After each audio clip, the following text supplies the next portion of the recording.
Pessoal, sejam todos bem-vindos a mais uma aula de biologia aqui pelo YouTube. Na aula de hoje a gente vai falar sobre a evolução da espécie humana, né?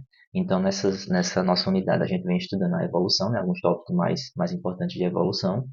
A gente falou, né, sobre a teoria da evolução, né? Falamos das teorias de Lamarck, de Darwin Wallace, né? E também falamos da teoria aceita atualmente para explicar a evolução, que é a teoria sintética da evolução, né? E agora finalizando, né, como sendo a nossa última aula dessa unidade, a gente vai falar um pouquinho sobre a história, né, da espécie humana, como a espécie humana se desenvolveu, né, até chegar aos dias atuais, tá? Então vamos iniciar. Então, primeira coisa, as espécies que hoje são mais próximas, né, evolutivamente do ser humano são os chimpanzés, gorilas e orangotangos, né? Se a gente fizer uma análise ali evolutiva, uma análise genética, a gente vê que essas espécies elas são extremamente parecidas, né, com a espécie humana, principalmente o chimpanzé, né? O chimpanzé, sem dúvida, é assim o animal mais parecido, né, com a espécie humana. Esses animais aí, né, o chimpanzé, gorila e orangotango, eles fazem parte de um grupo, né, que a espécie humana também está incluída, que é os hominídeos, né? Então a gente está na família dos hominídeos, juntamente com os chimpanzés, gorilas e orangotangos. Então, análises de DNA mostram que os chimpanzés, né, como por exemplo o chimpanzé comum, são os parentes evolutivos mais próximos da espécie humana. O ser humano e os outros, né, macacos antropóides descendem de um mesmo ancestral. A linhagem que originou o ser humano e o chimpanzé pode ter se separado entre 7 milhões e 4 milhões de anos atrás, né? Então, muitas vezes, quando a gente fala sobre esse assunto, né, muita gente pergunta, professor, mas se o ser humano ele evoluiu do macaco, por que tem macaco atualmente?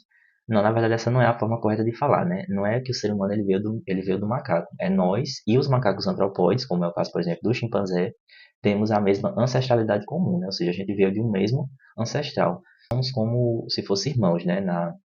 Na história da vida. Mas não é que um chimpanzé deu origem ao ser humano, não é isso. É nós e os chimpanzés temos a mesma ancestralidade em comum. Tá? Como a gente pode observar nessa figura aqui. Ó. Aqui a gente tinha os prosímios, né, primitivos, isso aqui é uma árvore filogenética, né, a gente já falou sobre isso na aula passada.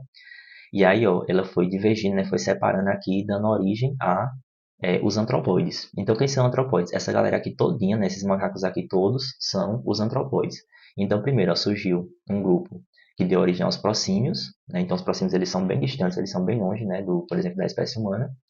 Aí depois surgiu os macacos do Novo Mundo, depois os macacos do Velho Mundo, tá? Por exemplo, esses dois aqui.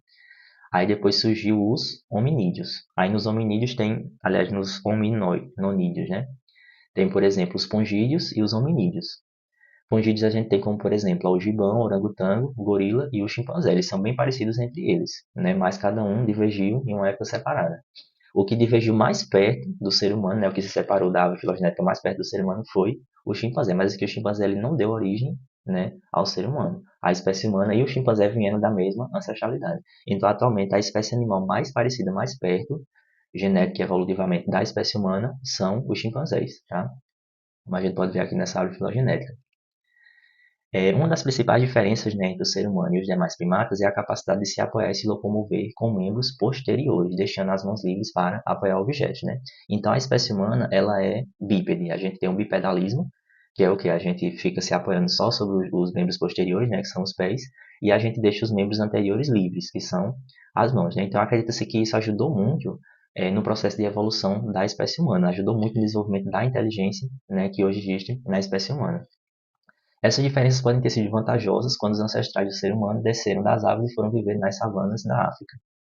A inteligência pode ter se desenvolvido com a capacidade de manejar objetos e ferramentas, né, como a adaptação à caça nas savanas africanas. Né? Então, o ser humano começou a andar sobre os dois pés, né, usar o bipedalismo, ou seja, os bípedes, né, ficar bípede, e aí ele passou a ter as mãos livres e com essas mãos ele começou a manusear ali ferramentas, objetos, né, fazer coisas, treinando também o seu cérebro consequentemente. E isso levando, né, forçando aí um desenvolvimento do cérebro e consequentemente da inteligência, né, humana. Para você ter uma ideia, uma das espécies que tem o maior volume cerebral hoje é o ser humano. Né? A gente tem em torno de 1.350 centímetros cúbicos, né, de volume do cérebro. Enquanto você compara, por exemplo, com um chimpanzé, ele vai ter 500 e um gorila vai ter 750, né? Então, colocando aí a gente no mesmo, comparando, né, com esses macacos, a gente tem um cérebro bem maior, né, e bem mais desenvolvido.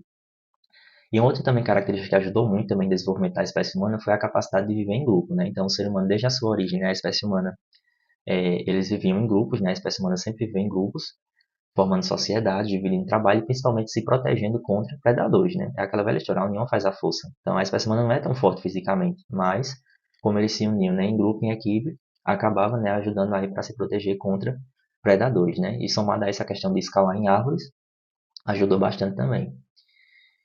Então aqui a gente tem, né, aí a comparação entre três crânios, né, no caso aqui o ser humano, né, a espécie humana atual, um crânio humano, um de um chimpanzé, né, também atual, e, por exemplo, de um Australopithecus.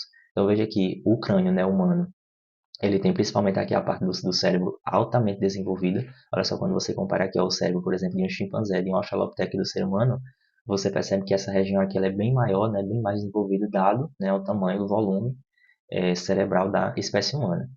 E aqui a gente tem uma comparação, né, entre um esqueleto, né, humano atual, tá? Esse primeiro esqueleto é um ser humano, e aqui é um esqueleto de um chimpanzé. Veja que é extremamente, né, parecido. Basicamente são os mesmos ossos, né? Só muda um pouquinho a questão do tamanho, né? Porque o chimpanzé ele tem um tamanhozinho menor, mas na questão anatômica e estrutural é praticamente a mesma coisa.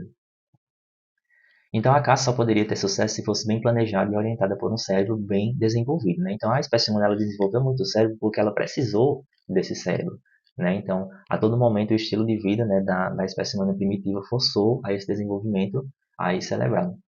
A vida em sociedade permitiu a transmissão de informações úteis a novas gerações, né? Então, por exemplo, se um ser humano ele aprendesse a fazer uma coisa, um procedimento, uma ferramenta, ele ensinava para os outros também essa capacidade de transmitir, foi muito importante também. A transmissão de conhecimentos e a evolução cultural só tiveram êxito em virtude de uma linguagem extremamente desenvolvida, né? Então, a linguagem humana também é uma linguagem muito complexa, é uma linguagem com muita informação e também com os símbolos, né, que conseguem ser transmitidos. Então, graças a essa linguagem, né, também ajudou bastante a transmitir, né, a informação entre os membros, por exemplo, aí de uma população. Então a gente vai falar um pouquinho, né, aqui dos ancestrais aí, né, da espécie humana, começando com os Australopithecus, né? Essa palavra Australopithecus significa macacos do sul, né? Então eles viveram nas savanas africanas de 4,2 milhões a 1,4 milhão de anos atrás. Eles mediam cerca de 1 metro a 1,5 metro, pesavam entre 30 e 50 quilos e tinham um cérebro muito parecido com o chimpanzé. E também já andavam, já tinham uma postura ereta, né? Ou seja, eles conseguiam se apoiar sobre os dois pés e ficar em pé deixando, né, as mãos livres. Em 1974 foi descoberto na Etiópia, né, um crânio, né, aliás um fóssil, desculpe, com 3,8 milhões de anos. E aí os antropólogos, né, o pessoal foi estudar lá e eles descobriram que era, né, era do sexo feminino, tinha 30 quilos, né, 1,07 metros de altura e tinha postura ereta. Né, eles conseguiram encontrar 52 ossos e tinha um crânio de 420 centímetros, né, até menor um pouco do que, por exemplo, o chimpanzé atual, que chega mais ou menos a 500 centímetros cúbicos.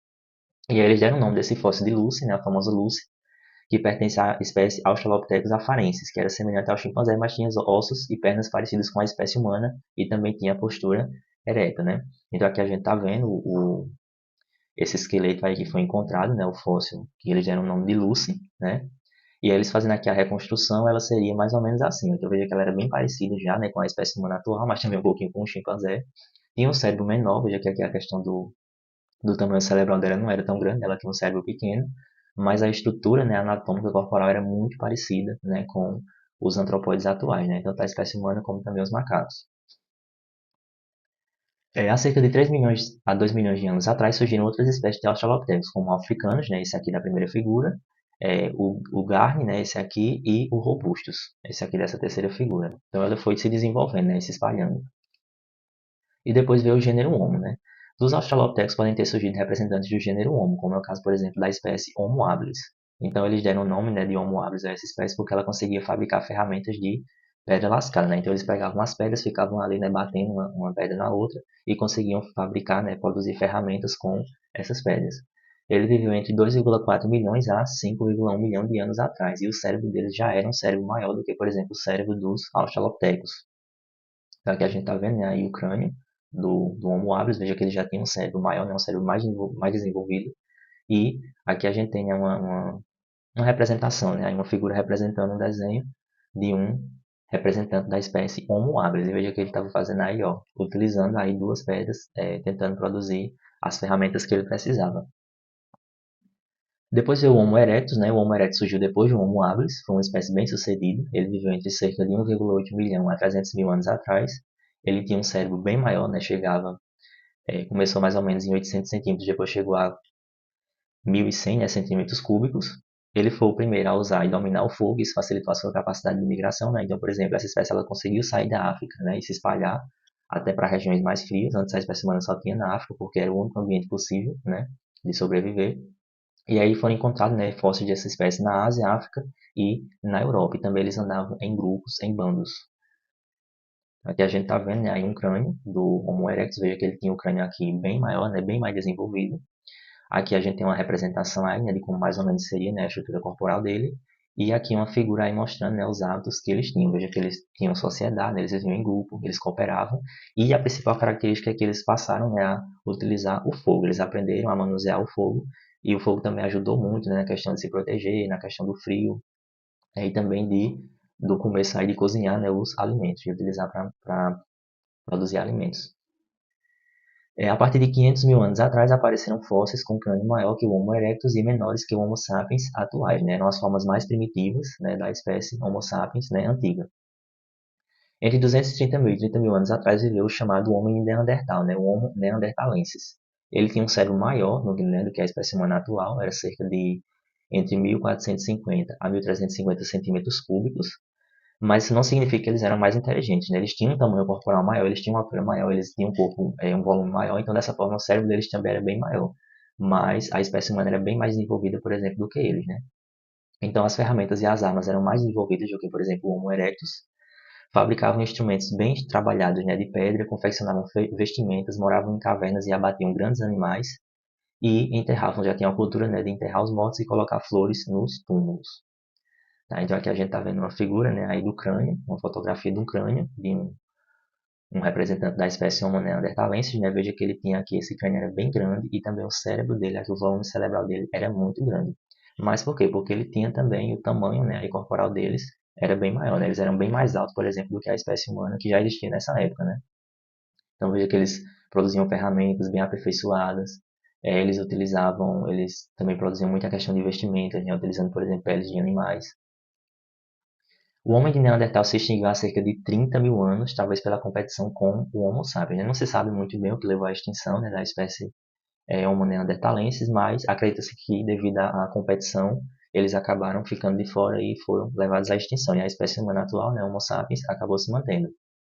Acredita-se que o Homo sapiens surgiu do Homo erectus, né, mas também ocorreram alguns momentos que houve cruzamento entre o Homo neanderthalensis e o Homo sapiens, fazendo com que alguns genes, né, dos neandertais entrassem também na espécie humana. Existem alguns genes que são incomuns, né, com o Homo neanderthalensis e o Homo sapiens atual. O representante mais conhecido, né, do Homo sapiens é o homem de Cro-Magnon. Ele fabricava ótimas ferramentas, tinha habilidades artísticas e também pintava cenas em cavernas, né? Então aqui a gente está vendo a figura, né, a representação desse homem de Cro-Magnon, veja que ele era bem parecido, né, com o ser humano atual. E aqui é uma figura, né, aí umas grafias, né, uns desenhos que eles produziam nas cavernas, né? Essa aí acredita-se que é atribuído a esse representante aí. Há 12 mil anos o homem passava, né, de caçador a agricultor e surgiram as primeiras, né, civilizações. A partir daí a evolução passou a ser mais cultural, né, devido aí às rápidas transformações culturais, né, e também na sociedade humana. Então, aqui a gente está vendo aí, né, uma árvore filogenética mostrando a história, né, da evolução da espécie humana. Lembrando que a espécie humana ela não foi evoluindo assim, um animal se transformou no outro, depois chegou na espécie humana. Não, foram muitas voltas, muitas divisões, né, muitas espécies ali envolvidas até chegar na espécie humana atual, né, como a gente pode observar aí nessa árvore filogenética. Então veja que aqui a gente tinha, por exemplo, o Australopithecus afarensis, aí dele, né, deu origem ao Paranthropus, né, que foi extinto rapidamente, né, não existe mais, só fósseis mesmo. Depois tivemos os Australopithecus africanos, depois o Australopithecus gari, depois o Homo habilis. Aí do Homo habilis formou o Homo ergaster e o Homo erectus. Depois de Homo erectus surgiu o Homo neanderthalensis e também o Homo sapiens, né, que é a espécie humana atual. Mas o Homo neanderthalensis ele contribuiu também com genes, né, por meio de cruzamentos com o Homo sapiens. Né? Então, como a gente pode ver, a evolução humana ela não é uma linha reta, uma coisa. Aí tinha um macaco, aí foi evoluindo, mudando e se transformou na espécie humana atual. Não foi assim, né? Foi todo um processo, foram várias raízes aí na árvore filogenética até chegar à espécie humana atual, né? O Homo sapiens atual. Tá? Então veja que não é um processo escalar, mas sim é um processo complexo, com muita reprodução, muitas mutações, muitos genes, né? Passando de uma espécie para outra, Foi assim que aconteceu. Bom, então a gente encerra nossa aula por aqui, né? Então até a nossa próxima aula a gente encerra a nossa unidade por aqui, né, de evolução, e na próxima aula a gente vai começar uma nova unidade, que é a parte de ecologia, né? Então até a próxima aula. Tchau.